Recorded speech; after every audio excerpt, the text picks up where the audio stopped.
अंजलि राघव के भैया ये लाइव आने के बाद तमाम लोग जो हरियाणवी इंडस्ट्री के हैं विरोध कर रहे हैं पवन सिंह जी का, गाली दे रहे हैं, इन सारी चीजों को कैसे देख रहे हैं? और इसके बाद पवन सिंह जी ने कल स्टोरी लगाई इंस्टाग्राम पे कि यदि आपको टच करने से इतना दिक्कत था, प्रॉब्लम थी, तो हम क्षमा चाहते हैं, ऐसा हमारा कोई भावना नहीं था कि आपको ठेस पहुंचे। कैसे देख रहे हैं? क्षमा मांगना चाहिए था, जैसे कि आप बोल रहे हैं कि टच करेंगे, आप कलाकार हैं, मंच पे ऐसा करना होता है दर्शकों को खुश करने के लिए, तो क्या लग रहा है ये पवन सिंह जी को माफी मांगना चाहिए था, सॉरी बोलना चाहिए था? कुछ नहीं कहा, सॉरी मांगे, बोल दिए हैं। खैर अपना बड़प्पन देखिए, बहुत वो नहीं चाहते हैं कि मैटर कुछ लोग बिना मतलब का मैटर बनाए। तो ये सब कौवा सियार आते रहेगा जाते रहेगा। पवन खेसारी हाथी हैं, वो सब चलेगा। वो सब न टच करवाना तो घरे रह, जाके सीधा घर में बैठ, काम खत्म है। जाके बढ़िया शादी ब्याह करके एकदम घर में जाओ, एकदम रूपवती गुणवती है ना, पतिव्रता, जाकर के घर में बैठ जाओ। उनका कहना यह भी था कि अंजलि राघव जी का कि हरियाणा के लोग वहाँ पे रहते, हम आपकी जगह पे गए थे, यदि हरियाणा के लोग वहाँ पे रहते तो हमको बोलने का भी जरूरत नहीं पड़ता, वो लोग ही बता देते। कौची बता देते, कौची बता देते हैं? का देश से बाहर है? का देश से बाहर है? अब भोजपुरी के लोग ना है हर जगह, करेगी डरामा, मियाज अस्थिर हो जाएगा, भूखे प्यासे रह जाओगी, ठीक ना। सब जे खेत जो उसड़ है ना, सब परती हो जाएगा, यहाँ सब पानी उनी सब हिल जाएगा, ठीक है। भोजपुरिया इलाका है बाबू, अब भोजपुरिये से तो पैदाइश है। कैसे मेकअप मार के दौड़ती थी, बुलाए है हम लोग, ये सब किसी दूसरा को दिखाना। ये सच्चाई है कि पवन सिंह जी जिस समय ये संघर्ष कर रही थी, उस समय भी उनका बहुत बड़ा कल था, बहुत बड़ा कल था। लेकिन दिल्ली में जो भी कलाकार रहे हैं, मैं आपको बता रहा हूँ, समय आपको बता रहा हूँ, 2009 से लेकर के 2013-14 तक आप उन कलाकारों से पूछ लीजिए इसका अस्तित्व, वो बता देंगे इसका अस्तित्व छिपल है। का है जे मुंह है सुर्पनखा ने हमको पवन सिंह ने टच कर दिया। अरे टच कर दिया, तुम खुश हो जाओगे, टच कर दिया, ठीक है, तुम खुश हो जाओगे, टच कर दिया। पवन खेसारी अगर टच कर दिया तोरा नहीं आदमी के, तो तुम खुश हो जाओ। यहाँ देख रही काजल रघवानी छटपटाई चल रही है, ओकरा टच नहीं कर रहे हैं वो लोग हैं। एकरा टच कर दिया तो तुम खुश हो जाओ, तुम भागवती है, तू सौभाग्यवती है। लेकिन भैया इसी बीच में पवन सिंह जी पे एक और कटाक्ष होता है उनके पत्नी की तरफ से, एक लंबा चौड़ा पोस्ट लिखा जाता है, उसमें कहा जाता है, मुख्य तौर पे कहा जाए तो उनका कहना ये है कि हम इतना तंग आ गए हैं अपने जिंदगी से कि लग रहा है कि आत्मदाह कर ले। इतना बड़ा शब्द लिखने के पीछे क्या आप समझ सकते हैं? क्या चीजें हो सकती है? पवन सिंह गलत है, ज्योति सिंह गलत है, या आपको क्या लग रहा है? एक बड़े भाई होने के नाते, इंडस्ट्री से होने के नाते, क्योंकि पारिवारिक मैटर आप भी जानते हैं, इसलिए हम चाहते हैं कि बड़े भाई या फिर इंडस्ट्री से की होने के नाते आप बताएं कि इस पे क्या होना चाहिए। देखिए, ज्योति जी का मैं सम्मान करता हूं, जैसे हमारे घर में महिलाएं हैं वैसे ज्योति जी में हैं। लेकिन जैसे हमारे घर में भाई हैं वैसे पवन सिंह जी भी हैं। तो ये मैटर जो है कोर्ट में भी गया है, मैटर तो कोर्ट तक गया है। अब कोर्ट तक जब मैटर चला गया, अब कोर्ट तक मैटर जाने के बाद अब आप हमको रखिएगा या नहीं रखिएगा, इस पे कोर्ट का निर्णय सम्मान होना चाहिए।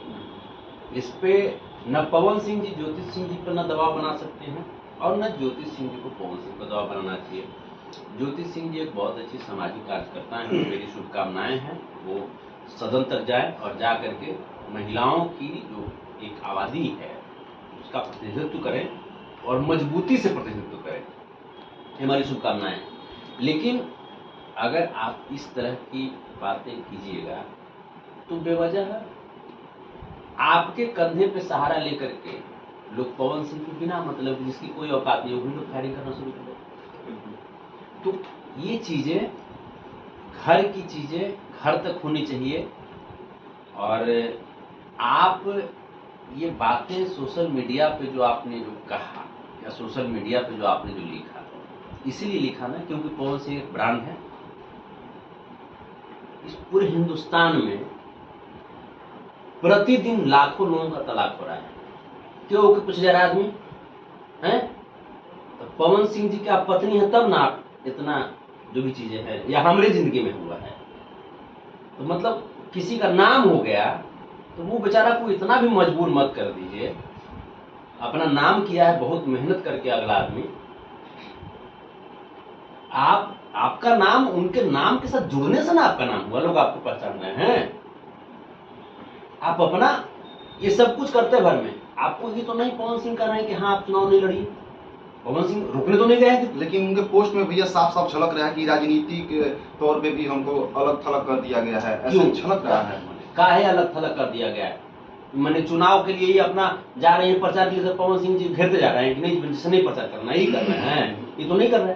तो आपको, आप एक बहुत अच्छी वक्ता हैं, आप बहुत अच्छी, जैसे ठीक है रिश्ते में आप भाभी लगती हैं, लेकिन जैसी हमारी घर की बेटी बहनें हैं वैसे आप भी हैं, कोई अंतर नहीं। मेरे कहने का मतलब कि आप अपने कार्य को करते रहिए, इसमें पवन सिंह जी को घसीटना कि हाँ ये करें वो करें ऐसे करें वैसे करें, मुझे नहीं लगता ये उचित है। आप विधायक बनिए, मेरी शुभकामना है।